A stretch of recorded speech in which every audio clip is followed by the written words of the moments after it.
ਪੂਰਾ ਘਟਨਾਕ੍ਰਮ ਕੀ ਹੋਇਆ? ਕਿਉਂ ਸਮਝਦੇ ਹੋ ਕਿ ਜਦੋਂ ਗੁਰਸਿੱਖ ਨੌਜਵਾਨ ਸਿਰ ਦੇ ਉੱਪਰ ਦਸਤਾਰਾਂ ਸਜਾਉਂਦੇ ਆ ਤਾਂ ਜਿੱਥੇ ਹੋਰਨਾਂ ਵਰਗਾਂ ਦੇ ਹੋਰ ਖੇਤਰਾਂ ਦੇ ਨਾਲ ਸੰਬੰਧਿਤ ਲੋਕ ਉੱਥੇ ਐਜੂਕੇਸ਼ਨ ਹਾਸਲ ਕਰਦੇ ਆ, ਟ੍ਰੇਨਿੰਗ ਲੈਂਦੇ ਆ, ਪਰ ਤੁਹਾਡੇ ਨਾਲ ਇਸ ਤਰ੍ਹਾਂ ਦੇ ਨਾਲ ਵਿਤਕਰਾ ਕਿਉਂ ਕੀਤਾ ਗਿਆ? ਕਿਉਂਕਿ ਬਸ ਮੇਰੇ ਕਹਿਣਾ ਗਲਤੀ ਕਹਿ ਲਓ ਜਾਂ ਮੇਰੀ ਬਦਨਸੀਬੀ ਕਹਿ ਲਓ ਕਿ ਮੈਂ ਆਪਣੇ ਜ਼ਿਲ੍ਹੇ ਵਿੱਚ, ਆਪਣੇ ਪੰਜਾਬ ਵਿੱਚ, ਆਪਣੇ ਦੇਸ਼ ਵਿੱਚ ਹੁੰਦਿਆਂ ਹੋਇਆਂ ਮੇਰੇ ਤੇ ਗਲਤੀ ਕਿਹੜੀ ਗੱਲ ਨੂੰ ਲੈ ਕੇ ਤੁਸੀਂ ਸਿਰ ਦੇ ਉੱਪਰ ਦਸਤਾਰ ਸਜਾਉਣੇ ਹੋ ਤਾਂ ਗਲਤੀ ਹੈ? ਇਹ ਮੇਰੀ ਗਲਤੀ ਹੈ। ਉੱਥੇ ਮੇਰਾ ਅੱਜ ਉਹਨਾਂ ਨੇ ਮੈਨੂੰ ਕੱਢਿਆ ਏ, ਉਹਦਾ ਕਾਰਨ ਸਿਰਫ ਮੇਰਾ ਦਮਾਲਾ ਸਜਾਇਆ ਵਾ ਸੀਗਾ ਕਿ ਜਦੋਂ ਜਿੰਨੇ ਵੀ ਉੱਥੇ ਟ੍ਰੇਨਿੰਗ ਲੈ ਰਹੇ ਨੇ ਉੱਥੇ ਕੋਈ ਡਰੈਸ ਕੋਡ ਨਹੀਂ ਸੀਗਾ।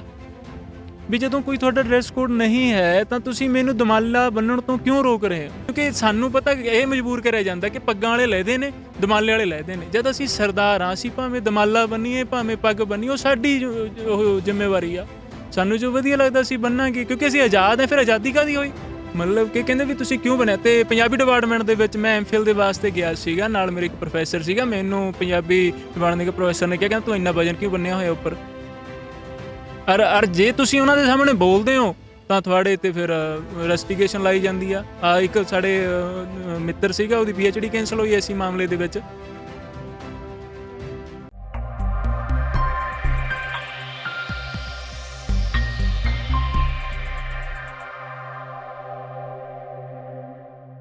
TV 84 ਇੰਡੀਆ ਦੇ ਨਾਲ ਜੁੜੇ ਹੋ। ਮੈਂ ਰਜਿੰਦਰ ਸਿੰਘ ਸਵਰਾਜ। ਜਦੋਂ ਪੰਜਾਬ ਦੀ ਗੱਲ ਕਰਦੇ ਹਾਂ ਤਾਂ ਜਿਸ ਪੰਜਾਬ ਨੂੰ ਜਾਂ ਭਾਰਤ ਨੂੰ ਆਜ਼ਾਦ ਕਰਵਾਉਣ ਵਾਸਤੇ ਸਿੱਖ ਕੌਮ ਨੇ ਵੱਡੀ ਤਾਦਾਦ ਦੇ ਵਿੱਚ ਆਪਣੀਆਂ ਕੁਰਬਾਨੀਆਂ ਦੇ ਕੇ ਇਸ ਭਾਰਤ ਨੂੰ ਆਜ਼ਾਦ ਕਰਵਾਇਆ, ਪਰ ਜਦੋਂ ਭਾਰਤ ਦੇ ਵਿੱਚ ਕਈ ਵਾਰ ਇਸ ਤਰੀਕਿਆਂ ਦੇ ਨਾਲ ਨੌਜਵਾਨਾਂ ਦੇ ਨਾਲ ਜਿਹੜੇ ਗੁਰਸਿੱਖ ਆਪਣੇ ਸਿਰ ਦੇ ਉੱਪਰ ਦੁਮਾਲੇ ਜਾਂ ਦਸਤਾਰਾਂ ਸਜਾਉਂਦੇ ਨੇ, ਉਹਨਾਂ ਦੇ ਨਾਲ ਦਫ਼ਤਰਾਂ ਦੇ ਵਿੱਚ, ਸਕੂਲਾਂ ਦੇ ਵਿੱਚ, ਕਾਲਜਾਂ ਦੇ ਵਿੱਚ ਕਈ ਵਾਰ ਵਿਤਕਰਾ ਕੀਤਾ ਜਾਂਦਾ ਹੈ। ਅਜਿਹਾ ਨੌਜਵਾਨ ਸਾਡੇ ਨਾਲ ਹੈ ਗੁਰਜੰਟ ਸਿੰਘ, ਉਹਦੇ ਨਾਲ ਗੱਲਬਾਤ ਕਰਾਂਗੇ। ਕੁਝ ਦਿਨ ਪਹਿਲਾਂ ਉਹ ਵੀ ਆਪਣੀ ਜੌਬ ਨੂੰ ਲੈ ਕੇ, ਨੌਕਰੀ ਨੂੰ ਲੈ ਕੇ ਟ੍ਰੇਨਿੰਗ ਦੇਣ ਵਾਸਤੇ ਗਏ, ਪਰ ਉਹਨਾਂ ਦੇ ਨਾਲ ਵੀ ਜਿਹੜਾ ਕਿਹਾ ਜਾ ਰਿਹਾ ਕਿ ਪ੍ਰਬੰਧਕਾਂ ਦੇ ਵੱਲੋਂ, ਉੱਥੋਂ ਦਾ ਜਿਹੜਾ ਸਟਾਫ ਸੀ ਉਹਨਾਂ ਦੇ ਵੱਲੋਂ ਦੁਰਵਿਵਹਾਰ ਕੀਤਾ ਜਾਂਦਾ ਹੈ। ਗੱਲਬਾਤ ਕਰ ਲੈਂਦੇ ਹਾਂ। ਸਾਡੇ ਨਾਲ ਗੁਰਜੰਟ ਸਿੰਘ ਮੌਜੂਦ ਹੈ। ਸਭ ਤੋਂ ਪਹਿਲਾਂ ਸਵਾਗਤ ਹੈ। ਵਾਹਿਗੁਰੂ ਜੀ ਕਾ ਖਾਲਸਾ, ਵਾਹਿਗੁਰੂ ਜੀ ਕੀ ਫਤਿਹ ਜੀ। ਗੁਰਜੰਟ ਸਿੰਘ, ਸਭ ਤੋਂ ਪਹਿਲਾਂ ਸਵਾਲ ਇਹ ਹੈ ਕਿ ਅਦਾਰਾ ਕਿਹੜਾ ਸੀ? ਕਿਹੜੇ ਅਦਾਰੇ ਦੇ ਵਿੱਚ ਜਾਂਦੇ ਹੋ? ਆਪਣੀ ਜੌਬ ਨੂੰ ਲੈ ਕੇ ਟ੍ਰੇਨਿੰਗ ਦੇ ਉੱਪਰ ਜਾਂਦੇ ਹੋ ਤਾਂ ਅਦਾਰਾ ਕਿਹੜਾ ਸੀਗਾ? ਅਦਾਰਾ ਸੀਗਾ ਜੀ ਪੰਜਾਬ ਐਕਸ ਸਰਵਿਸਮੈਨ ਕਾਰਪੋਰੇਸ਼ਨ। ਤਕਰੀਬਨ ਮੈਨੂੰ ਉੱਥੇ ਇਹ 2 ਮਹੀਨੇ ਹੋ ਗਏ ਨੇ ਉੱਥੇ ਜਾਂਦਿਆਂ ਨੂੰ। ਮੈਨੂੰ ਕਿਉਂਕਿ ਹੁਣ ਜੋ ਹਾਲਾਤ ਚੱਲਦੇ ਸੀਗੇ ਕਰੋਨਾ ਦੇ ਕਾਰਨ, ਉਹਦੇ ਵਾਸਤੇ ਜੋਬ ਦੀ ਲੋੜ ਸੀਗੀ ਤੇ ਸਿਕਿਉਰਿਟੀ ਗਾਰਡ ਦੀ ਉਹ ਟ੍ਰੇਨਿੰਗ ਦਿੰਦੇ ਨੇ। ਪੜ੍ਹੇ ਕਿੰਨਾ ਹੋ ਤੁਸੀਂ? ਮੈਂ ਹਾਲੇ ਵੀ ਪੜ੍ਹ ਰਿਹਾ ਜੀ। ਡਬਲ MA ਮੇਰੀ first MA community education and development ਦੀ ਹੈ ਤੇ ਸੈਕਿੰਡ ਮੇਰੀ ਕੰਪੈਰੇਟਿਵ ਸਟੱਡੀ ਆਫ ਰਿਲੀਜਨ ਦੀ ਹੈ। ਤੇ ਹੁਣ ਮੈਂ ਯੂਸੋਲ ਤੋਂ, ਪੰਜਾਬ ਯੂਨੀਵਰਸਿਟੀ ਤੋਂ ਹੀ ਸੋਸ਼ੀਓਲੋਜੀ ਦੀ MA ਕਰ ਰਿਹਾ। ਇੰਨੀ ਪੜ੍ਹਾਈ ਕਰਕੇ ਫਿਰ ਵੀ ਤੁਹਾਨੂੰ ਇਸ ਤਰ੍ਹਾਂ ਦੇ ਨਾਲ ਜਿਹੜਾ ਸਿਕਿਉਰਿਟੀ ਗਾਰਡ ਦੀ ਟ੍ਰੇਨਿੰਗ ਲੈਣ ਦਾ ਕਾਰਨ ਕੀ ਹੈ? ਘਰ ਦੇ ਹਾਲਾਤ ਇਸ ਤਰ੍ਹਾਂ ਦੇ ਹੈ ਜਾਂ ਫਿਰ ਪੈਸੇ ਦੀ ਜ਼ਰੂਰਤ? ਕਾਰਨ ਕੀ ਹੈ ਪੂਰਾ ਸਮੁੱਚਾ ਕਾਰਨ? ਮੇਨ ਤਾਂ ਗੱਲ ਇਹ ਪੈਸੇ ਦੀ ਜ਼ਰੂਰਤ ਆ। ਜਿਹੜੀ ਮੇਰੀ ਪੜ੍ਹਾਈ ਹੈ ਉਹਦੇ ਰਿਗਾਰਡਿੰਗ ਮੈਨੂੰ ਹਾਲੇ, ਮੈਂ ਆਪਣੇ ਆਪ ਨੂੰ ਸਮਝਦਾ ਕਿ ਮੈਂ ਹੋਰ ਉਹਦੇ ਰਿਸਰਚ ਕਰਨੀ ਚਾਹੁੰਦਾ ਵੀ ਜੇਕਰ ਮੈਂ ਕਿਸੇ ਜੋਬ ਦੇ ਵਿੱਚ ਜਾਊਂਗਾ ਉਹਦੇ ਵਿੱਚ ਮੈਨੂੰ ਆਪਣੇ ਸੋਚਣ ਦੇ ਵਾਸਤੇ ਸਮਾਂ ਨਹੀਂ ਮਿਲੇਗਾ।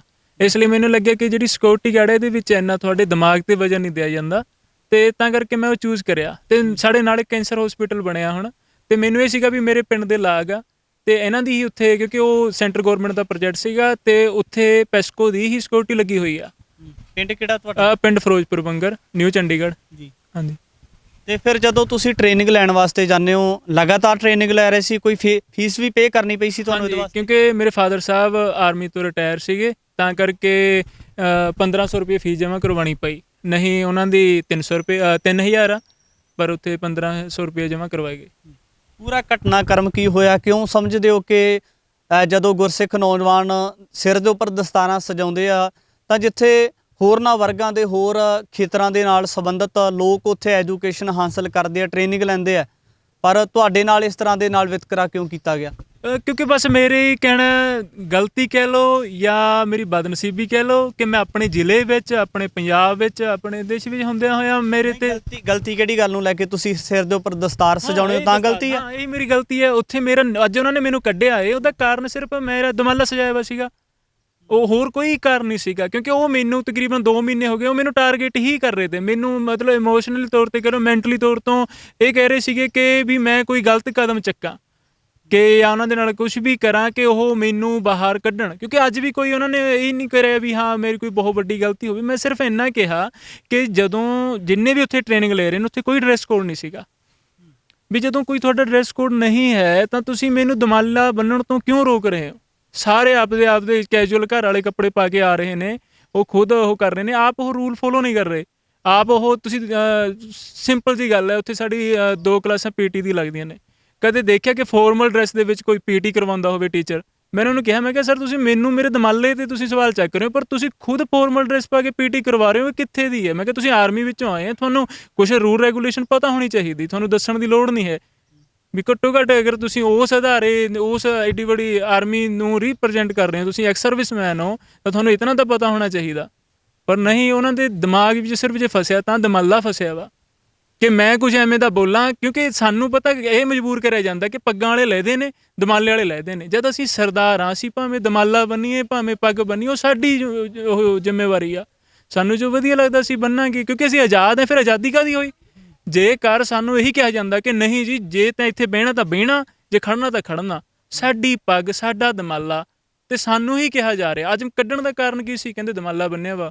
ਔਰ ਮੈਨੂੰ ਇੱਕ ਵਾਰ ਨਹੀਂ ਕਿਹਾ। ਇੱਕ ਚੀਜ਼ ਹੁੰਦੀ ਨਾ ਕਿ ਤੁਹਾਨੂੰ ਇੱਕ ਵਾਰੀ ਕਹਿ, ਅਰੇ ਮੈਂ ਸੌਰੀ ਫੀਲ ਕਰਿਆ, ਮੈਂ ਕਿਹਾ ਜੀ ਕੋਈ ਗੱਲ ਨਹੀਂ, ਮੈਂ ਬੰਨਿਆ ਆਊਂਗਾ। ਪਰ ਨਹੀਂ, ਬਾਰ-ਬਾਰ ਦੇਖੋ ਜੀ, ਤੁਸੀਂ ਮੈਨੂੰ ਕਹਿ ਰਹੇ ਹੋ ਕਿ ਤੁਸੀਂ ਡਰੈਸਅਪ ਹੋ ਕੇ ਆਉਣਾ, ਤੁਹਾਨੂੰ ਮੇਰੀ ਐਜੂਕੇਸ਼ਨ 'ਤੇ ਸਵਾਲ ਉਠਾਉਣ ਦਾ ਕੋਈ ਹੱਕ ਤਾਂ ਨਹੀਂ ਹੈ ਕਿ ਤੁਸੀਂ ਕਹੋਗੇ ਤੁਹਾਨੂੰ ਅਕਲ ਨਹੀਂ ਹੈ, ਤੁਹਾਨੂੰ ਕੋਈ ਤਮੀਜ਼ ਨਹੀਂ ਹੈ।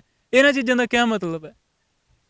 ਉਹ ਮੇਨ ਕੀ ਸੀਗਾ ਕਿ ਉਹਨਾਂ ਦਿਮਾਗ 'ਚ ਇਹ ਫਸਿਆ ਵਾ ਕਿ ਇਹ ਦਮਾਲਾ ਨਾ ਬੰਨਣ, ਕਿਉਂਕਿ ਦਮਾਲਾ ਨਾਲ ਹੁਣ ਉਹਨਾਂ ਦੀ ਕਿਆ ਥਿੰਕਿੰਗ ਹੈ ਕਿਆ ਨਹੀਂ ਹੈ ਤਾਂ ਉਹ ਜਾਣਦੇ ਹੋਣਗੇ। ਨਹੀਂ, ਇੱਕ ਪਾਸੇ ਤੇ ਤਾਂ ਇੰਡੀਆ ਦੇ ਵਿੱਚ ਪੂਰਾ ਪਿੱਟ ਸਿਆਪਾ ਕੀਤਾ ਜਾਂਦਾ ਹੈ ਕਿ ਅਸੀਂ ਆਜ਼ਾਦ ਹਾਂ, ਫਰੀਡਮ ਹੈ, ਹਰ ਵਿਅਕਤੀ ਨੂੰ ਜਿਹੜਾ ਆਜ਼ਾਦੀ ਹੈ, ਔਰਤਾਂ ਨੂੰ ਆਜ਼ਾਦੀ ਹੈ, ਨੌਜਵਾਨਾਂ ਨੂੰ ਆਜ਼ਾਦੀ ਹੈ। ਇੱਥੇ ਅਸੀਂ ਛੋਟੇ ਛੋਟੇ ਸ਼ਾਟ ਪਾ ਸਕਦੀਆਂ, ਸਾਡੀਆਂ ਲੜਕੀਆਂ ਜਿਹੜੀਆਂ ਭਾਰਤ ਦੇ ਨਾਲ ਸੰਬੰਧ ਰੱਖਦੀਆਂ, ਕਾਲਜਾਂ ਦੇ ਵਿੱਚ ਛੋਟੇ ਛੋਟੇ ਟੌਪ ਪਾ ਕੇ ਅਸੀਂ ਕਾਲਜ ਕਲਾਸ ਲਾਉਣ ਵਾਸਤੇ ਜਾ ਸਕਦੇ ਹਾਂ। ਪਰ ਜਦੋਂ ਅਸੀਂ ਸਿਰ ਦੇ ਉੱਪਰ ਦਸਤਾਰ ਕਿਉਂ ਨਹੀਂ ਸਜਾ ਸਕਦੇ, ਫਿਰ ਸਾਡੇ ਵਾਸਤੇ ਕਾਹਦੀ ਆਜ਼ਾਦੀ ਹੈ? ਨਹੀਂ ਬਈ, ਮੈਂ ਆਜ਼ਾਦੀ ਨਹੀਂ ਸਹਿਮਦਾ, ਕਿਉਂਕਿ ਇਸ ਮਾਮਲੇ ਵਿੱਚ ਮੈਂ ਅੱਜ ਬੋਲਿਆ। ਮੈਂ ਇੱਥੇ ਯੂਨੀਵਰਸਿਟੀ ਮੈਨੂੰ ਕਿੰਨੇ ਚੀਜ਼ਾਂ ਦਾ ਫੇਸ ਕਰਨਾ ਪਿਆ। ਯੂਨੀਵਰਸਿਟੀ ਟਾਈਮ ਦੇ ਗੁਰੂ ਨਾਨਕ ਸਟੱਡੀ ਡਿਪਾਰਟਮੈਂਟ ਦੇ ਵਿੱਚ ਮੈਨੂੰ ਇਹ ਕਿਹਾ ਗਿਆ ਕਿ ਤੂੰ ਕਿਉਂ ਦਮਾਲਾ ਬੰਨ੍ਹਦਾ, ਮਤਲਬ ਕਿ ਕਹਿੰਦੇ ਵੀ ਤੁਸੀਂ ਕਿਉਂ ਬਣਿਆ। ਤੇ ਪੰਜਾਬੀ ਡਿਪਾਰਟਮੈਂਟ ਦੇ ਵਿੱਚ ਮੈਂ ਐਮਫਿਲ ਦੇ ਵਾਸਤੇ ਗਿਆ ਸੀਗਾ, ਨਾਲ ਮੇਰੇ ਇੱਕ ਪ੍ਰੋਫੈਸਰ ਸੀਗਾ, ਮੈਨੂੰ ਪੰਜਾਬੀ ਡਿਪਾਰਟਮੈਂਟ ਦੇ ਪ੍ਰੋਫੈਸਰ ਨੇ ਕਿਹਾ, ਕਹਿੰਦਾ ਤੂੰ ਇੰਨਾ ਵਜਨ ਕਿਉਂ ਬੰਨਿਆ ਹੋਇਆ ਉੱਪਰ। ਅਰ ਜੇ ਤੁਸੀਂ ਉਹਨਾਂ ਦੇ ਸਾਹਮਣੇ ਬੋਲਦੇ ਹੋ ਤਾਂ ਤੁਹਾਡੇ ਤੇ ਫਿਰ ਇਨਵੈਸਟੀਗੇਸ਼ਨ ਲਾਈ ਜਾਂਦੀ ਆ। ਇੱਕ ਸਾਡੇ ਮਿੱਤਰ ਸੀਗਾ, ਉਹਦੀ PhD ਕੈਂਸਲ ਹੋਈ ਐਸੀ ਮਾਮਲੇ ਦੇ ਵਿੱਚ।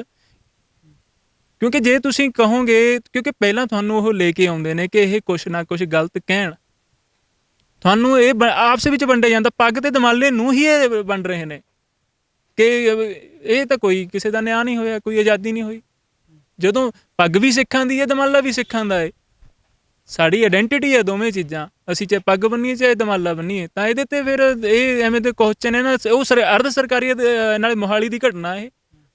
ਚਲੋ ਚੰਡੀਗੜ੍ਹ ਆਪਾਂ ਕਹਿ ਦਿੰਦੇ ਹਾਂ ਵੀ ਨਾ ਜੀ, ਇੱਥੇ ਤਾਂ ਜੀ ਇਹਦਾ ਰੌਲਾ ਚੱਲਦਾ, ਕੰਟਰੋਵਰਸੀਅਲ ਏਰੀਆ ਇੱਕ ਲੇਖੇ ਦਾ, ਕਿਉਂਕਿ ਆਪਣੇ ਨਾਲ ਵਿਤਕਰਾ ਹੁੰਦਾ, ਕੇਂਦਰ ਸ਼ਾਸਤ ਹੈ ਨਾ। ਹੁਣ ਮੋਹਾਲੀ ਦਾ ਕੋਈ ਕੇਂਦਰ ਸ਼ਾਸਤ ਨਹੀਂ ਹੈਗਾ, ਮੇਰਾ ਆਪ ਦਾ ਜ਼ਿਲ੍ਹਾ ਹੈ ਮੋਹਾਲੀ, ਪੰਜਾਬ ਸਰਕਾਰ ਦਾ। ਦੇਖੋ ਉੱਥੇ ਇੱਕ ਰਾਜਧਾਨੀ ਉਹ ਮੰਨੀ ਜਾਂਦੀ ਹੈ ਮੋਹਾਲੀ, ਫਿਰ ਉੱਥੇ ਵੀ ਇਹ ਘਟਨਾ ਹੋ ਰਹੀ ਹੈ। ਕਿਤੇ ਨਾ ਕਿਤੇ ਇਹ ਨਹੀਂ ਲੱਗਦਾ ਕਿ ਗਿਣੀ ਮਿਥੀ ਸਾਜ਼ਿਸ਼ ਦੇ ਤਹਿਤ ਜਿਹੜਾ ਤੁਹਾਨੂੰ ਟਾਰਗੇਟ ਕੀਤਾ ਗਿਆ? ਹਾਂਜੀ ਹਾਂ, ਸਾਜ਼ਿਸ਼ ਦੇ ਨਾਲ, ਕਿਉਂਕਿ ਮੈਂ ਇਸ ਮੈਂਟਲੀ ਟੌਰਚਰ ਨੂੰ ਹੁਣ ਮੇਰੀ ਹੱਦ ਹੋ ਗਈ ਸੀ ਵੀ ਮੈਂ ਹੁਣ ਇਹ ਤੋਂ ਵੱਧ ਨਹੀਂ। ਕਿਉਂਕਿ ਦੇਖੋ, ਇੱਕੇ ਗੱਲ ਨੂੰ ਤੁਹਾਨੂੰ ਸਵੇਰ ਤੋਂ ਲੈ ਕੇ 3-4 ਵਾਰੀ ਕਿਹਾ ਗਿਆ, ਜਿਹੜੀ ਤੁਹਾਡਾ ਪੀਰੀਅਡ ਲੱਗਿਆ ਉਸੇ ਵਿੱਚ ਤੁਹਾਡਾ ਦਮਾਲਾ ਟਾਰਗੇਟ ਕਰਿਆ। ਇੱਕ ਗੱਲ ਤਾਂ ਹੁਣ ਦੇਖੋ, ਸਟਾਫ ਵਾਲੇ ਸਾਰੇ ਇਕੱਠੇ ਬੈਠਦੇ ਨੇ, ਸਾਰੇ ਸਾਹਮਣੇ ਇੱਕ ਵਾਰ ਤੁਸੀਂ ਕਹਿ ਤਾ ਕਿ ਠੀਕ ਹੈ ਜੀ ਤੁਸੀਂ ਦਮਾਲਾ ਨਹੀਂ ਬੰਨਣਾ, ਪਰ ਉਸੇ ਗੱਲ ਨੂੰ ਬਾਰ-ਬਾਰ ਦੁਹਰਾਉਣਾ, ਇਹ ਕਿੱਥੇ ਦੀ ਹੋਈ ਆ? ਇੱਕੇ ਗੱਲ ਨੂੰ ਤੁਸੀਂ ਬਾਰ-ਬਾਰ ਕਹੀ ਜਾਣਾ, ਤੁਹਾਨੂੰ ਮੈਂਟਲੀ ਟੌਰਚਰ ਕਰਨਾ, ਤੁਹਾਨੂੰ ਇਹ ਕਹਿਣਾ ਕਿ ਸਿੱਖ ਬੱਚੇ ਜਿਹੜੇ ਅੰਮ੍ਰਿਤਧਾਰੀ ਹੁੰਦੇ ਨੇ ਠੀਕ ਨਹੀਂ ਹੁੰਦੇ, ਔਰ ਉਹ ਵੀ ਪੂਰੀ ਅਸੈਂਬਲੀ ਲੱਗੀ ਹੋਵੇ ਉੱਥੇ ਕਿਹਾ ਜਾਵੇ, ਇਹ ਕਿੱਥੇ ਦੀ? ਇਹ ਕਹਿੰਦੇ ਜੀ ਉਹ ਵੈਸੇ ਅਸੀਂ ਕਹਿੰਦੇ ਸਤਿਕਾਰ ਕਰਦੇ। ਇਹ ਕੌਣ ਕਹਿੰਦਾ ਸੀਗਾ? ਇਹ ਸਾਡੇ ਜਿਹੜੇ ਅੱਜ PT ਕਰਵਾ ਰਹੇ ਸੀਗੇ, ਨਾਮ ਤਾਂ ਮੈਂ ਪਤਾ ਨਹੀਂ, ਹਰਿੰਦਰ ਸਰਦਾਰ ਸੀਗੇ, ਮੈਨੂੰ ਲੱਗਦਾ ਸ਼ਾਇਦ ਦਾੜੀ ਕੱਟੀ ਵੀ ਆ ਉਹਨਾਂ ਦੀ। ਜਿਹੜੇ ਨੇ ਦੂਸਰਿਆਂ ਨੇ ਐਲੀਗੇਸ਼ਨ ਸੀਗਾ ਉਹ ਤੇ ਮੈਨੂੰ ਲੱਗਦਾ ਸ਼ਾਇਦ ਅੰਮ੍ਰਿਤਧਾਰੀ ਵੀ ਨੇ। ਕੀ ਫਿਰ ਸਾਡੇ ਵਾਸਤੇ ਜਿਹੜੀਆਂ ਦਸਤਾਰਾਂ ਫਾਰਮੈਲਿਟੀ ਰਹਿ ਗਈਆਂ, ਫਿਰ ਸਾਡੀ ਸਿੱਖੀ ਕਿੱਥੇ ਗਈ? ਬਈ ਸਿੱਖੀ ਤਾਂ ਜਦੋਂ ਤੁਹਾਡੇ ਪੰਜਾਬ ਦੇ ਵਿੱਚੋਂ ਖਤਮ ਹੋ ਰਹੀ ਹੈ ਨਾ, ਅਦਾਰਿਆਂ ਦੇ ਵਿੱਚੋਂ ਜਦੋਂ ਇਹ ਸਾਜ਼ਿਸ਼ਾਂ ਹੋ ਰਹੀਆਂ ਨੇ, ਕਿਉਂਕਿ ਉੱਥੇ ਦੇਖੋ ਉਹ ਫਾਰਮੈਲਿਟੀ ਕਰਦੇ ਨੇ ਕਿ ਉਹ ਸਿੱਖੀਜ਼ਮ ਦਾ ਸਤਿਕਾਰ ਕਰਦੇ ਨੇ, ਉਹ ਸਵੇਰੇ ਮੂਲ ਮੰਤਰ ਸਾਹਿਬ ਵੀ ਕਰਦੇ ਨੇ, ਭਾਵੇਂ ਜੁੱਤੀਆਂ ਪਾ ਕੇ ਕਰਦੇ ਨੇ ਉਹ, ਪਰ ਆਪਣੀ ਜਾਣ ਦੇ ਵਿੱਚ ਤੇ ਪਰ ਦੂਏ ਪਾਸੇ ਸਾਡੀਆਂ ਜੜ੍ਹਾਂ ਬਣਦੇ ਨੇ। ਵੈਸੇ ਤਾਂ ਦੇਖੀ ਪਰ ਗੁਰਬਾਣੀ ਜਦੋਂ ਅਗਰ ਪ੍ਰੇਅਰ ਕਰਨੀ ਹੈ ਤਾਂ ਸਾਡੇ ਸਿਧਾਂਤਾਂ ਦੇ ਅੰਦਰ ਹੈ ਕਿ ਸਾਨੂੰ ਜੋੜੇ ਪਾ ਕੇ ਨਹੀਂ ਕਰਨੀ ਚਾਹੀਦੀ, ਪਰ ਉਹ ਜੋੜੇ ਪਾ ਕੇ ਕਰਦੇ ਨੇ, ਪਰ ਨਾਲ ਦੀ ਨਾਲ ਫਿਰ ਦਮਾਲਾ ਵੀ ਉਹਨਾਂ ਨੂੰ ਖੜਕਦਾ ਏ। ਕਿਸੇ ਸਿੱਖ ਜਥੇਬੰਦੀ ਨੂੰ ਅਪਰੋਚ ਕੀਤਾ ਤੁਸੀਂ?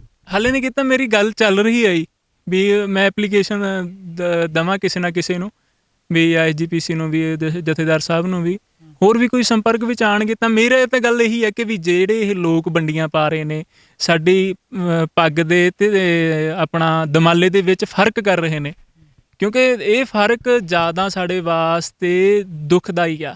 ਕਿਉਂਕਿ ਇੱਕ ਤਾਂ ਸਾਨੂੰ ਪਹਿਲਾਂ ਇਹ ਜਾਤਾਂ ਦੇ ਨਾਮ 'ਤੇ ਅਲੱਗ-ਅਲੱਗ ਤਰੀਕਿਆਂ ਨਾਲ ਵੰਡਦੇ ਨੇ, ਸੰਪਰਦਾਵਾਂ ਦੇ ਨਾਮ 'ਤੇ ਵੰਡਦੇ ਨੇ, ਹੁਣ ਇਹ ਦਸਤਾਰਾਂ ਦੇ ਨਾਮ 'ਤੇ ਵੀ ਵੰਡਣ ਲੱਗੇ ਨੇ ਸਾਨੂੰ। ਸਾਡੇ ਵਾਸਤੇ ਦਸਤਾਰ ਹੈ, ਭਾਵੇਂ ਉਹਦਾ ਬੰਨਣ ਦਾ ਤਰੀਕਾ ਸਾਡਾ ਕੋਈ ਵੀ ਹੋਵੇ। ਅਰੇ ਗੱਲ ਤਾਂ ਇਹ ਵੀ ਹੁਣ ਦੇਖੋ, ਮੈਂ ਦੇਖਿਆ ਪੁਲਿਸ ਮਹਿਕਮੇ ਦੇ ਕਿਤਨੇ ਨੇ ਜਿਹੜੇ ਦਮਾਲਾ ਸਜਾ ਕੇ ਜਾਂਦੇ ਨੇ, ਪਰ ਇਹਨਾਂ ਦੇ ਬਾਰੇ ਮੈਨੂੰ ਕੁਝ ਨਹੀਂ ਲੱਗਿਆ ਵੀ ਹਾਂ ਜਿਹੜਾ ਉਹਨਾਂ ਨੇ ਕੱਢਿਆ, ਉਹਨਾਂ ਨੇ ਮੇਰੀ ਗੱਲ ਹੀ ਨਹੀਂ ਸੁਣੀ। ਔਰ ਉਹਨਾਂ ਨੇ ਕਿਹਾ, ਕਹਿੰਦੇ ਨਹੀਂ ਜੀ, ਕਹਿੰਦੇ ਤੁਹਾਡੀ ਗਲਤੀ ਹੈ, ਕਹਿੰਦੇ ਤੁਹਾਨੂੰ ਇਹ ਕਰਨਾ ਹੀ ਪਏਗਾ। ਕੀ ਕਹਿਣਾ ਚਾਹੋਗੇ ਅਖੀਰ ਵਿੱਚ? ਅਖੀਰ ਵਿੱਚ ਇਹ ਕਿ ਇੱਕ ਤਾਂ ਇਨਸਾਫ ਹੋਣਾ ਚਾਹੀਦਾ। ਇੱਥੇ ਗੱਲ ਇਹ ਨਹੀਂ ਹੈਗਾ ਕਿ ਕਿਉਂਕਿ ਮੇਰੇ ਵਾਸਤੇ 2 ਮਹੀਨੇ ਦਾ ਕੋਰਸ ਨਹੀਂ ਮਿਲੇਗਾ ਤੇ ਇੱਧਰ ਨਹੀਂ ਹੋਏਗੀ ਨੌਕਰੀ, ਕੋਈ ਨਹੀਂ, ਕਿਉਂਕਿ ਨਹੀਂ ਇਹ ਲਿਖਿਆ ਹੋਏਗਾ ਕਿਸਮਤ ਦੇ ਵਿੱਚ ਜਾਂ ਪ੍ਰਮਾਤਮਾ ਨੂੰ ਹੋਰ ਮਨਜ਼ੂਰ ਹੋਏਗਾ। ਪਰ ਹੁਣ ਇੱਥੇ ਗੱਲ ਮੇਰੇ ਖੁਦ ਦੇ ਰੁਜ਼ਗਾਰ ਦੀ ਨਹੀਂ ਹੈਗੀ, ਗੱਲ ਇੱਥੇ ਸਾਡੀ ਪਹਿਚਾਣ ਦੀ ਆ, ਜੋ ਪਹਿਚਾਣ ਸਾਡੇ ਗੁਰੂ ਨੇ ਦਿੱਤੀ ਹੈ। ਦਸਤਾਰ ਸਾਡੀ ਥੋੜ੍ਹੀ ਆ, ਸਾਡੇ ਗੁਰੂ ਦੀ ਦਸਤਾਰ ਹੈ। ਜਦ ਸਾਡੀ ਦਸਤਾਰ 'ਤੇ ਉਂਗਲ ਉੱਠ ਰਹੀ ਹੈ, ਇਹਦਾ ਮਤਲਬ ਗੁਰੂ 'ਤੇ ਉੱਠ ਰਹੀ ਹੈ, ਅਤੇ ਤਾਂ ਹੀ ਸਾਡੇ ਅੰਦਰ ਬੇਅਦਬੀਆਂ ਹੋ ਰਹੀਆਂ ਨੇ। ਜਦੋਂ ਸਾਡੇ ਇਹ ਤਾਂ ਅਦਾਰੇ ਨੇ, ਸਾਡੇ ਤਾਂ ਹਰਿਮੰਦਰ ਸਾਹਿਬ 'ਚ ਕਿੱਡੀ ਬੜੀ ਘਟਨਾ ਹੋਈ ਹੈ। ਉਹਨਾਂ ਘਟਨਾਵਾਂ ਦਾ ਜਨਮ ਐਸੇ ਹੀ ਸਰਕਾਰੀ ਅਦਾਰਿਆਂ ਵਿੱਚੋਂ ਹੋ ਰਿਹਾ ਹੈ, ਜਿੱਥੇ ਸਾਡੀਆਂ ਦਸਤਾਰਾਂ ਦੇ ਉੱਤੇ ਪਹਿਲਾਂ ਸਾਨੂੰ ਟਾਰਗੇਟ ਕੀਤਾ ਜਾਂਦਾ ਹੈ ਅਤੇ ਉਹ ਤੋਂ ਬਾਅਦ ਬੇਅਦਬੀਆਂ ਕਿੰਨੀ ਨੂੰ ਕਦਮ ਵਧਾਏ ਜਾਂਦੇ ਨੇ। ਹੈਲੋ, ਹਾਂਜੀ ਸਰ ਸਤਿ ਸ਼੍ਰੀ ਅਕਾਲ ਜੀ। ਸਤਿ ਸ਼੍ਰੀ ਅਕਾਲ ਜੀ। ਸਰ ਰਜਿੰਦਰ ਸਿੰਘ ਬੋਲਦਾ ਮੀਡੀਆ ਤੋਂ। ਹਾਂਜੀ ਸਰ ਤੁਹਾਡੇ ਤੇ ਇੱਥੇ ਨੌਜਵਾਨ ਟ੍ਰੇਨਿੰਗ ਲੈ ਰਿਹਾ ਸੀ ਗੁਰਜੰਟ ਸਿੰਘ, ਉਹ ਸਿਰ ਦੇ ਉੱਪਰ ਦਸਤਾਰ ਸਜਾ ਕੇ ਆਉਂਦਾ ਸੀ ਦਮਾਲਾ, ਹਾਂਜੀ ਤੇ ਤੁਸੀਂ ਉਹਨੂੰ ਜਿਹੜਾ ਹੈ ਜ਼ਲੀਲ ਕਰਕੇ ਆਪਣੇ ਅਦਾਰੇ ਦੇ ਵਿੱਚੋਂ ਵਾਕਆਊਟ ਕਰਵਾ ਦਿੰਦੇ ਹੋ। ਨਹੀਂ ਸਰ, ਜਲੀਲ ਕਿਸੇ ਨੇ ਕਰੇ ਨਹੀਂ ਸਰ ਉਹਨਾਂ ਨੂੰ। ਨਹੀਂ ਤੁਸੀਂ ਦੱਸ ਦਿਓ ਨਾ, ਦਰਸ਼ਕਾਂ ਦੀ ਜਾਣਕਾਰੀ ਵਾਸਤੇ ਦਿਓ ਵੀ ਤੁਹਾਨੂੰ ਪ੍ਰੋਬਲਮ ਕੀ ਸੀ, ਮਤਲਬ ਕੱਢਿਆ ਕਿਉਂ ਤੁਸੀਂ, ਪ੍ਰੋਬਲਮ ਕਾਰਨ ਸਾਨੂੰ ਕੀ ਕੋਈ ਸੀਗਾ? ਨਹੀਂ ਹੈ ਨਾ, ਨਹੀਂ ਪ੍ਰੋਬਲਮ ਸਾਨੂੰ ਕੋਈ ਨਹੀਂ ਹੈ, ਤੇ ਤੁਸੀਂ ਕੋਈ ਵੀ ਗੱਲਬਾਤ ਕਰਨੀ ਹੈ ਤੇ ਉਸ ਆ ਕੇ ਕਰ ਸਕਦੇ ਸਰ। ਸਰ ਮੈਂ ਲਾਈਵ ਇੰਟਰਵਿਊ 'ਚ ਤੁਹਾਡੇ ਨਾਲ ਗੱਲਬਾਤ ਕਰ ਰਿਹਾ, ਤੁਸੀਂ ਆਪਣਾ ਸਪਸ਼ਟੀਕਰਨ ਦੇ ਦਿਓ। ਹਾਂਜੀ ਸਰ, ਅੱਜ ਤਾਂ ਅਸੀਂ ਕੁਝ ਨਹੀਂ ਦੇ ਸਕਦੇ ਸਪਸ਼ਟੀਕਰਨ, ਤੁਸੀਂ ਆ ਕੇ ਆਪਣਾ ਇੱਥੇ ਆ ਕੇ ਜੋ ਵੀ ਨਹੀਂ, ਮੈਂ ਗੱਲਬਾਤ ਉੱਥੇ ਕਰਨੀ ਵੀ ਹੈ ਤੁਹਾਡੇ ਨਾਲ ਅੱਗੇ ਗੱਲਬਾਤ ਰੱਖਾਂਗਾ, ਤੁਸੀਂ ਇੱਥੇ ਦੱਸ ਦਿਓ ਨਾ ਤੁਸੀਂ ਕਿਉਂ ਇਸ ਤਰ੍ਹਾਂ ਨੌਜਵਾਨ ਦੇ ਨਾਲ ਨਹੀਂ ਕੀਤਾ। ਸਰ, ਉਹ ਅੰਮ੍ਰਿਤਧਾਰੀ ਇੱਥੇ ਹੈ। ਅਸੀਂ ਕੀ ਦੱਸੀ ਤੁਹਾਨੂੰ ਇੱਥੇ ਨਹੀਂ ਸਕਦੇ ਪਲੀਜ਼ ਸਰ। ਨਹੀਂ, ਇਸ ਤਰ੍ਹਾਂ ਦਾ ਸਰ ਉਹਨਾਂ ਨੇ ਕੀ ਕੀਤਾ ਜਿਹੜਾ ਤੁਸੀਂ ਨਹੀਂ ਦੱਸ ਸਕਦੇ? ਕੁਝ ਨਹੀਂ ਕੀਤਾ ਸਰ, ਅਸੀਂ ਉਹਨਾਂ ਨੂੰ ਥੋੜੀ ਜਲੀਲ ਕੀਤਾ ਜਾਂ ਉਹਨਾਂ ਨੂੰ ਕਿਹਾ ਕੁਝ ਵੀ ਹਾਂ ਵੀ ਤੁਸੀਂ ਇਹ ਕਰ ਰਹੇ ਹੋ। ਫਿਰ ਤੁਹਾਡੇ ਅਦਾਰੇ ਦੇ ਵਿੱਚੋਂ ਕੱਢਣ ਦਾ ਕਾਰਨ ਕੀ ਰਿਹਾ? ਅਦਾਰੇ ਦੇ ਲਈ ਤੁਸੀਂ ਆ ਕੇ ਪਲੀਜ਼ ਇੱਥੇ ਆ ਕੇ ਗੱਲ ਕਰਿਓ। Thank you. ਪੰਜਾਬ ਸਾਡੇ ਗੁਰੂਆਂ ਦੀ ਧਰਤੀ ਹੈ, ਇੱਥੇ ਚੱਪੇ ਚੱਪੇ ਦੇ ਉੱਪਰ ਸ਼ਹੀਦਾਂ ਦਾ ਖੂਨ ਡੋਲਾ ਹੈ। ਅੱਜ ਸਿੱਖਾਂ ਦੀ ਵਿਲੱਖਣ ਹੋਂਦ ਨੂੰ ਖਤਮ ਕਰਨ ਵਾਸਤੇ ਅਜਿਹੀਆਂ ਸਰਕਾਰੀ ਨੀਤੀਆਂ ਦੇ ਤਹਿਤ, ਸਰਕਾਰੀ ਤੰਤਰ ਦੇ ਵੱਲੋਂ, ਇਸ ਤਰ੍ਹਾਂ ਦੇ ਭੈੜੀ ਬਿਰਤੀ ਦੇ ਲੋਕਾਂ ਦੇ ਵੱਲੋਂ ਪੰਜਾਬ ਦੇ ਉਹਨਾਂ ਕਿਰਤੀ, ਪੰਜਾਬ ਦੇ ਉਹਨਾਂ ਸਿੱਖਾਂ ਨੂੰ ਜਿਹੜੇ ਸਿੱਖੀ ਦੇ ਨਾਲ ਸੰਬੰਧਿਤ ਰੱਖਦੇ ਨੇ, ਉਹਨਾਂ ਨੂੰ ਨਿਸ਼ਾਨਾ ਬਣਾਇਆ ਜਾ ਰਿਹਾ ਹੈ। ਪੰਜਾਬ ਦੀ ਸਮੁੱਚੀ ਆਵਾਮ ਨੂੰ ਜਾਗਣ ਦੀ ਲੋੜ ਹੈ ਤਾਂ ਜੋ ਇਸ ਤਰ੍ਹਾਂ ਦੀਆਂ ਭਵਿੱਖ ਦੇ ਵਿੱਚ ਘਟਨਾਵਾਂ ਨਾ ਵਾਪਰਨ ਕਿ ਜਿਹੜੀ ਸਾਡੀ ਹੋਂਦ ਨੂੰ ਟਾਰਗੇਟ ਕਰਦੀਆਂ ਨੇ। ਧੰਨਵਾਦ। ਵਾਹਿਗੁਰੂ ਜੀ ਕਾ ਖਾਲਸਾ, ਵਾਹਿਗੁਰੂ ਜੀ ਕੀ ਫਤਿਹ।